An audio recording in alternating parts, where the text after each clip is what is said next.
For those of you that are watching online today, we want to say hello to all of you as well. If you're not able to be here, not ready to come back just yet, we want you to know that we love you. We're praying for you, and we look forward to that day that we can all be back together again. And in case you're new with us, for many of us from this church and others, we've been reading through the Bible together this year. Our goal is to get from cover to cover, and in addition to reading through it, we're also talking about it here on Sunday mornings. And so if you've got questions about how we're doing that, how to get involved, you can find any of us after the service on staff or stop by the tent in the back of the info hub. We'll be happy to help you understand how we're doing just that. But if you have been reading, if you have been following along, or at least tracking with us on Sundays, you've heard us talk about things like creation and how sin entered the world. We have followed Abraham and Sarah, their journey. We followed the Israelites, their exodus from Egypt. And for the last few weeks, we've been reading about Moses and the Israelites and their wanderings in the wilderness. Well, today, we're going to look at Deuteronomy Chapter 6 together. If you've got a Bible and you want to follow along with us, Deuteronomy Chapter 6, this is an important turning point in the story because the Israelites are finally ready to leave the wilderness and enter into the promised land. You might remember Jerry shared this map back a few weeks ago, just kind of chronicling the journey of Abraham and Sarah, Joseph, the Israelites, their exodus from Egypt, down into this region of Sinai, the Sinai Peninsula. They're going to leave this region eventually, and they're going to spend a lot of time, 40 years, wandering in the wilderness of Israel before winding up over here through Moab, or modern-day Jordan, just north of the Dead Sea, ready to cross the Jordan River and into the Promised Land. We should all go to Israel together one day. I've seen it for myself. It's a beautiful sight to see. That's where the Israelites passed through. There are so many great things that happened at that particular location. But here in Deuteronomy 6, Moses is nearing the end of his life. He's not going to go into the Promised Land with them. And so he's going to take these final moments with the Israelites to give them some final words, some instructions to help prepare them for what's ahead. Moses knows this. He has gotten to know them. He spent a lot of time with them. He knows their temptations. He knows that they will be tempted to turn from God to pursue other less important things in life. And so let's look at these opening words together. I'm just going to read them for you so that you can hear them. Again, in Deuteronomy chapter 6, beginning in verse 1, here's what we read. Moses says, "These are the commands, decrees, and laws the Lord your God directed me to teach you to observe in the land that you are crossing the Jordan to possess, so that you, your children, and their children after them may fear the Lord your God as long as you live, by keeping all his decrees and commands that I give you, and so that you may enjoy long life. Hear, Israel, and be careful to obey, so that it may go well with you, and that you may increase greatly in a land flowing with milk and honey, just as the Lord, the God of your ancestors, promised you. Hear, O Israel, the Lord our God, the Lord is one.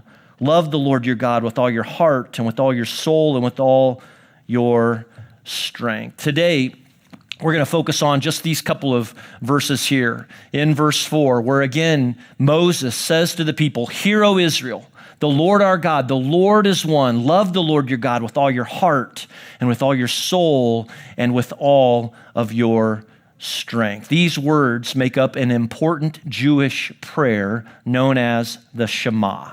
All right, it's the Jewish prayer, the Shema. It's a prayer that reminds Israel of their allegiance and devotion to God, the one who rescued them from slavery and brought them out of Egypt and called them to be his representatives to this world. The Shema is something that devout Jews pray 2 times a day. They've prayed this prayer every morning and every evening for centuries.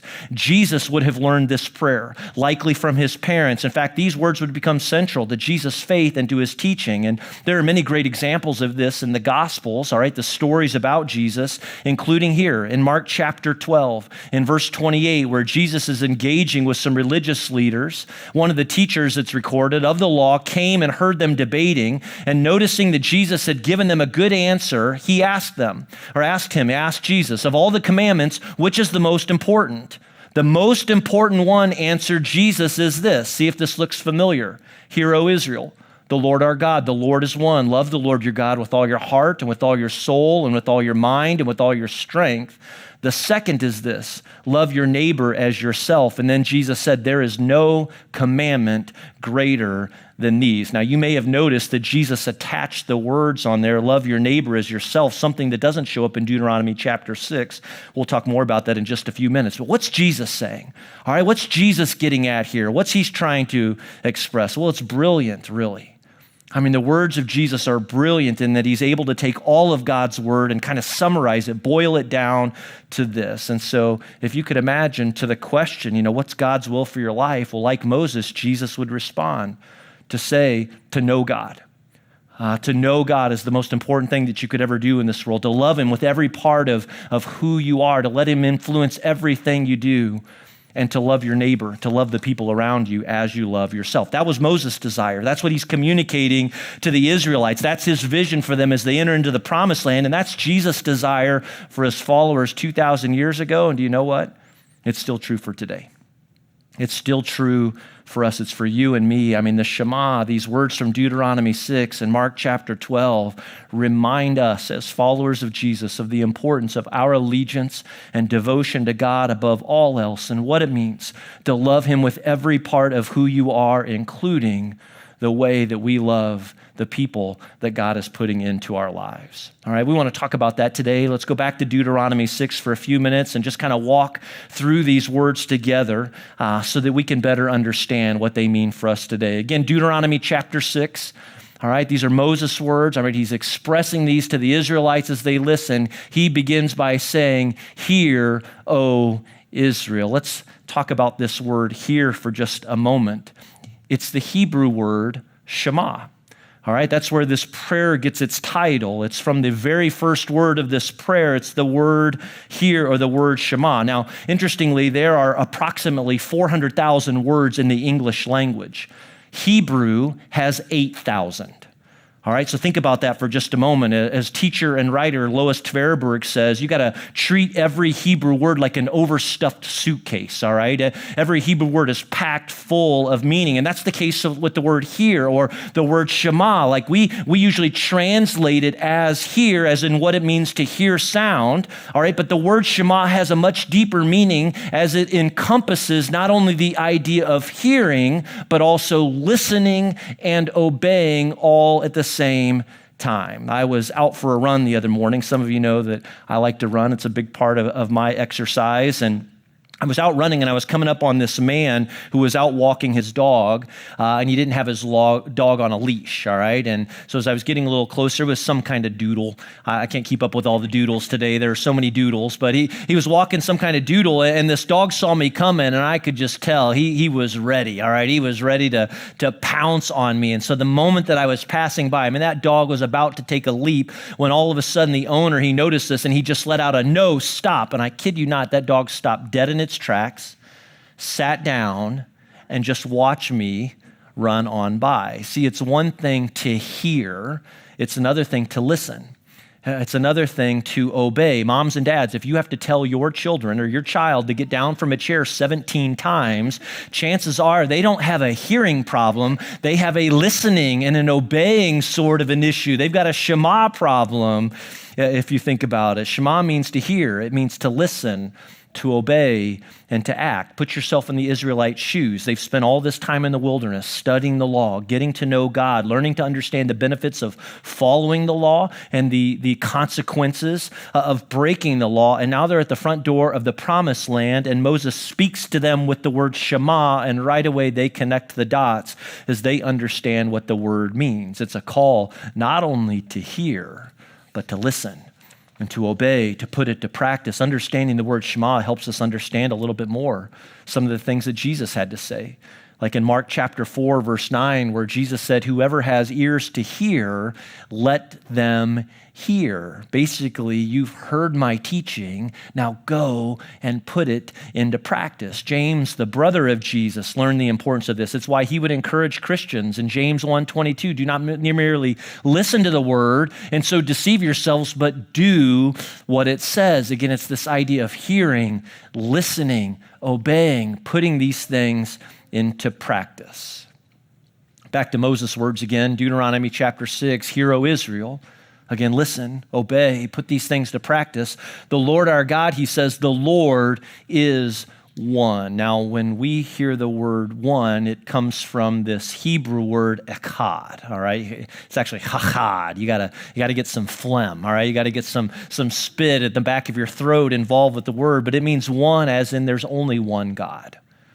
There's only one God above all others. There's no one else like him. You could say that this is a statement of belief, all right, for the people of Israel, a reminder to them as they enter into this new land, a land full of people who are worshiping many different false gods, that their allegiance and that their loyalty is only to the God of heaven. And so Moses says, he's the one you worship. He is the one you serve. He is the one that you obey. We had the privilege of not only celebrating and praying with the Langy Bartles, but also the Rulons and the first service, as Jerry tried to explain. Family commissioning is an opportunity for parents to stand on this stage with their child to express their intentions to raise their kids to know and to love Jesus Christ. And these moms and dads, if you're a mom and dad, you know this is going to take prayer too, all right? It's going to take a lot of prayer.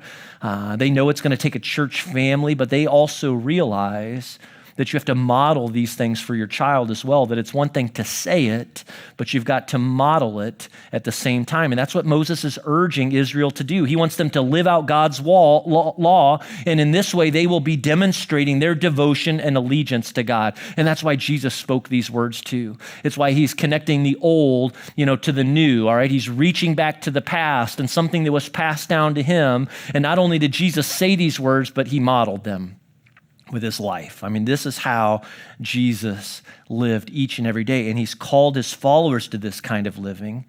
He's called you and me to this kind of living too, which is just a great reminder to us. Genesis Church, you and I, we're going to be tempted to give our allegiance, our devotion, our loyalty to so many other things in this world, to different people, to a political party or a particular candidate, or there are going to be causes and movements that are going to come before us. And it doesn't mean that they're all wrong, but as followers of Jesus Christ, our greatest devotion and allegiance is to Jesus. It is to the Lord of heaven. It is to God alone. And God should be at the center of everything that we do. And to do that, we must learn to love God, to the extent that Moses and Jesus have called us to next. Look at what Moses says to them. He says, you are to love the Lord your God with all your heart and with all your soul and with all your strength. Now, what does this line really mean for us? Well, it's a command.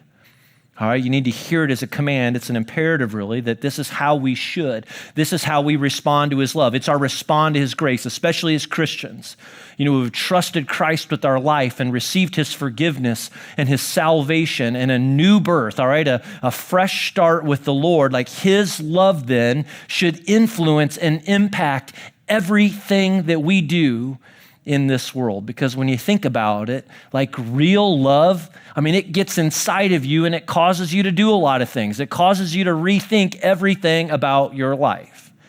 I think back to when I met my wife, Jenny.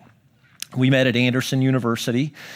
We met in a class together, faith development. We didn't really know each other, but thanks to some group work, we got to know each other better. Now, how many of you loved group work in high school or college? Yeah, nobody, right? Nobody raises their hand for that question. I hated group work, all right, because I cared, all right? I wanted to get an A, and it seemed like I'd always get stuck with all of the work, and Jenny was kind of like that too. And again, she didn't really know me, all right, but she knew a little of my reputation. She knew I was a good student, and so the teacher passed around a paper where you would sign up for your group, and I was one of the first, and so I was in a blank group. Well, by the time it got to Jenny, she says that she signed up for my group because she knew I was a good student, but I think we know why.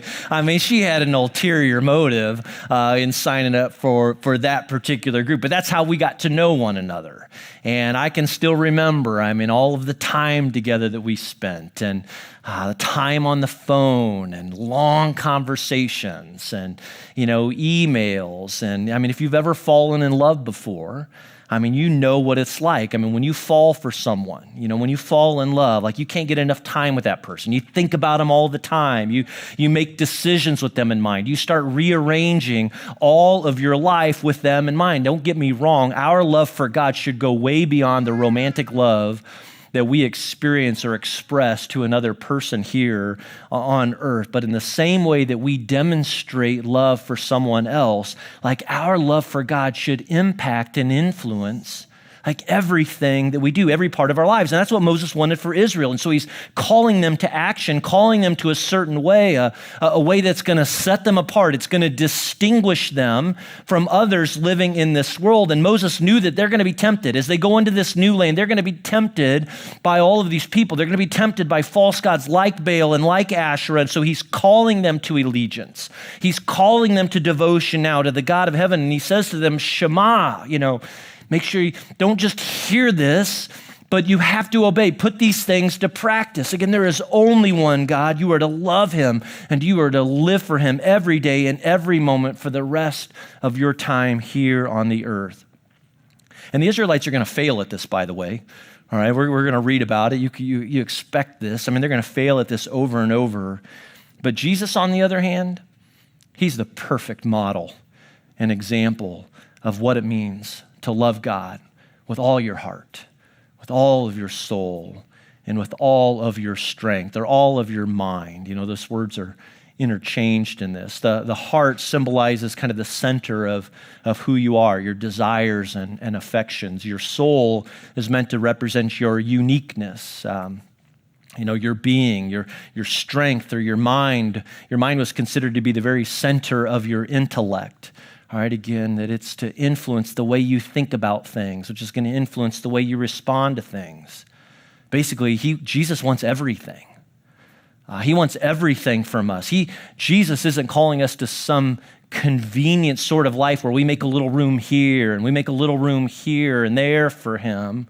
No, what Jesus modeled and what he has called us to is a complete and total takeover of your heart and of your life, of your soul and your mind. Like he wants to influence the way you see and think about everything. Jesus wants to influence the way you spend your time and the way you manage your resources. He wants to influence where you go to school. He wants to influence the career that you choose and even what you do for a living today. God called me into full-time vocational ministry, and he may not have that in mind for you. He may not have that in mind for some of you. All right, but if you call yourself a follower of Jesus Christ, I can guarantee you that he has called you to full-time ministry.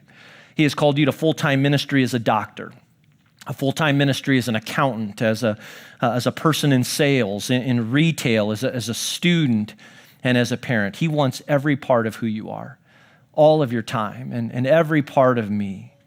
Parents especially, don't overlook Moses in specific instruction to parents. Jerry touched on this a moment ago, but let's look at these words. Again, we hear Moses say, the Lord our God, the Lord is one. Love the Lord your God with every part of who you are. And then he continues, these commandments that I give you today are to be on your hearts. Impress them on your children. And then he continues, talk about them when you sit at home and when you walk along the road, when you lie down and when you get up. Tie them as symbols on your hands and bind them on your foreheads. Write them on the door frames of your houses and on your gates. Parents, we live in a crazy world. And I got a hunch that it's only going to get crazier. And add to that, there are so many confusing messages out there today, so many influences, and some of them, I believe, are a direct attack on the church, on Jesus, and on the hope that we have in him. And so moms and dads, but more than that, grandmas and grandpas, aunts and uncles, brothers and sisters, really all of us as a church family, one of the greatest things that you can do is to teach your children to know and to love God and to know his word, and to teach them not only to listen to it, but to obey it, to put it into practice. Pray like crazy, all right? Because there's no guarantees. But we keep praying, we keep trusting the Lord, because if you and I, at the same time, we got to model it for them as well, because if we're not going to live these words out, there's a really good chance our kids aren't going to do it either. And I mentioned Lois Tverberg a moment ago. I got a her book up here on stage with me. It's a great book entitled Walking in the Dust of Rabbi Jesus. She dedicates several chapters to talking about this Shema prayer. I got to be honest and say a lot of my influence for this message today has come right from this book, but she's got a great resource here where she talks about this prayer and putting it into practice and passing it on to our kids and the importance of the younger generations. But in her book, she also tells a really sweet story about teaching these children, again, not only to hear these words, but to be able to respond to them and to let them change the way they live. She writes this. She says, in 1945, Rabbi Eliezer Silver headed up the search for thousands of displaced Jewish children all across Europe. And these children had been hidden from the Nazis and were hidden away in farms and convents and monasteries. And Rabbi Silver's mission after the war had ended was to go out and to find these children who had been put in hiding and to hopefully reunite them with at least some portion of their family. But he ran into some challenges like the fact that there were no physical marks that really distinguished a Jewish child from a Western non-Jewish child. Add to that, many of the children had been taken into hiding potentially when they were babies or toddlers. And so even before they could communicate, and now several years had passed. But one day he got this particular lead about some children that had been kept in captivity. They were hidden, protected in a monastery in southern France. And so he went there looking for them, and he got there and he was escorted to this room where all of these kids were living. Again, it was just more than Jewish children. And not knowing, again, the difference, not being able to necessarily distinguish, he got an idea. And he describes this moment where he began singing. He began praying the words, Shema Israel, Adonai Eloheinu, Adonai Echad. Or basically, Hear, O Israel, the Lord our God, the Lord is one. And at that moment, all of a sudden, he watched faces light up in the room. Kids lifting their heads, some that stepped forward, other tiny voices that started saying the words along with this rabbi. And it was just a moment that he would never forget. A powerful example, too, that parents, we've got an important role to play in our kids' lives. Your most important responsibility is to teach and to train your kid to know and to love Christ and to model, what it means to live for Jesus and to love Jesus in this world. Again, we have these words from Moses. The people are about to enter into the promised land. Fast forward 1,200 plus years. Jesus is on the scene. He's in a conversation. He's asked about the most important commandment. Again, it's in Mark chapter 12. The most important one, he replies, is this: Hear, O Israel, the Lord our God, the Lord is one. Love the Lord your God with all your heart and with all your soul and with all your mind and with all your strength. But notice what Jesus does next. He says, the second is this: love your neighbor as yourself. There is no commandment greater than these. Now, why did Jesus tack these words onto Moses' words from Deuteronomy chapter 6?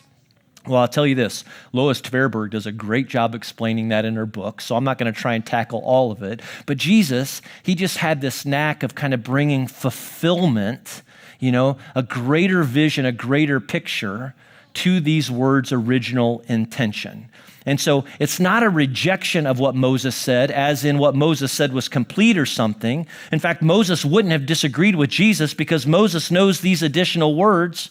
Well, he knows them too because they come out of Leviticus chapter 19, verse 18, when we read, do not seek revenge or bear a grudge against anyone among your people, but love your neighbor as you love yourself. I am the Lord.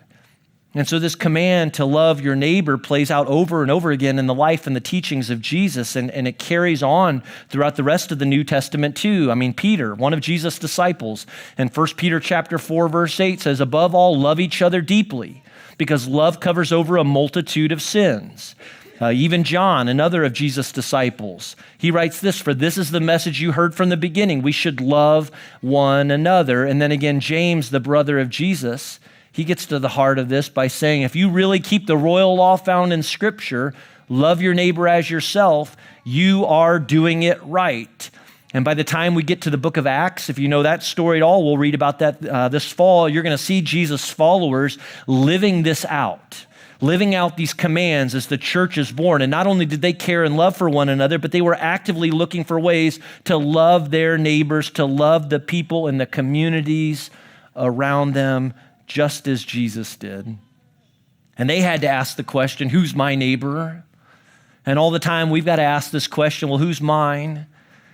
And just to be clear, I mean, your neighbor is, what's your church family? And so people are sitting around right now. Your neighbor are the people that you live next to.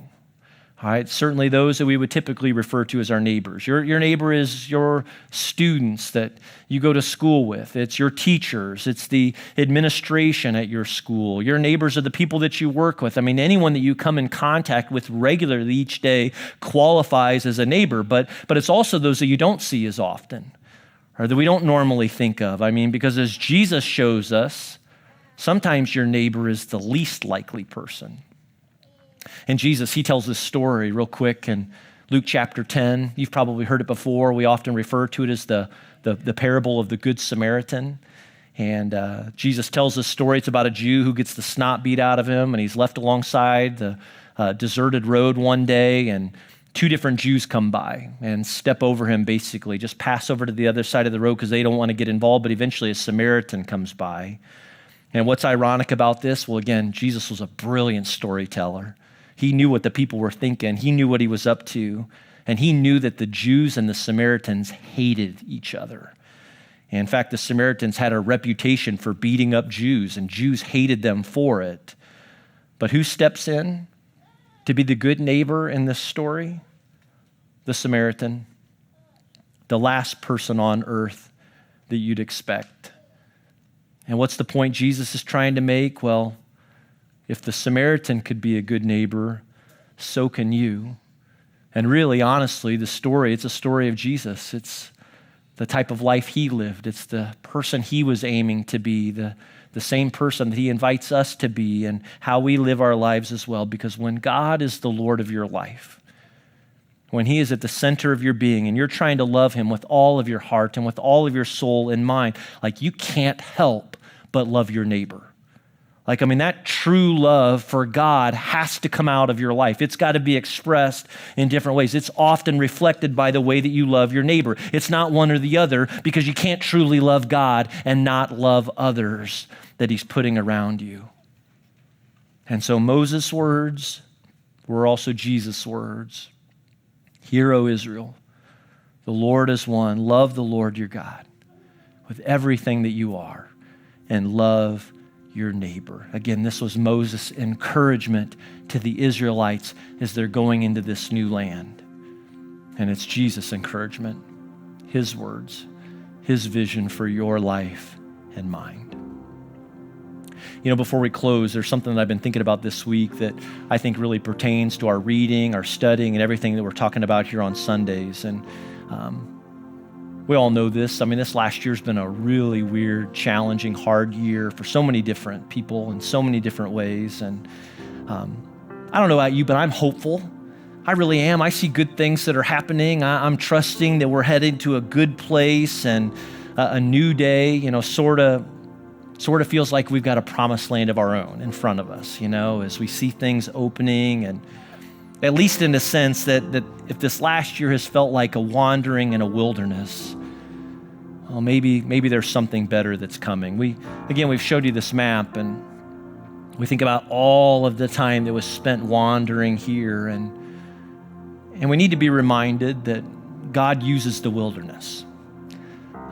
That the wilderness, while it looks like dry, difficult, complicated, ground, that it's fertile ground, that God can bring good things through the wilderness.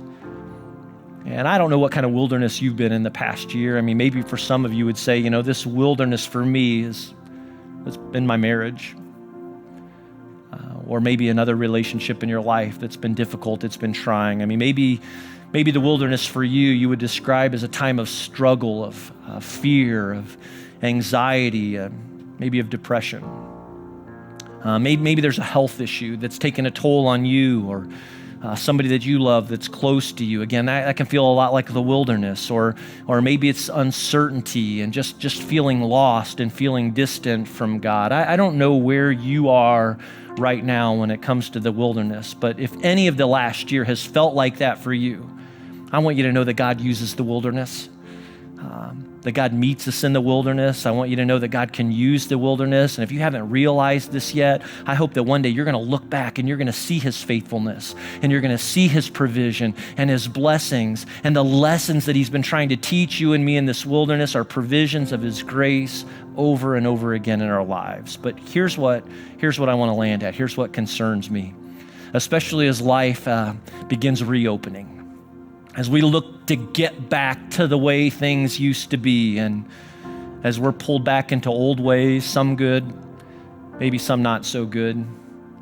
like our busyness and the go all the time, and add to it now all of the confusing messages that are fighting for our allegiance and fighting for our devotion.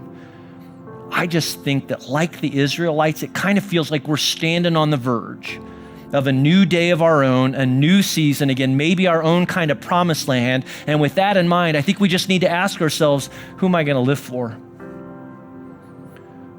am I going to live for now, and who am I going to live for on the other side of this? Who am I going to give my life for in this world? I think you got to wrestle with the question of, what does Jesus mean to you?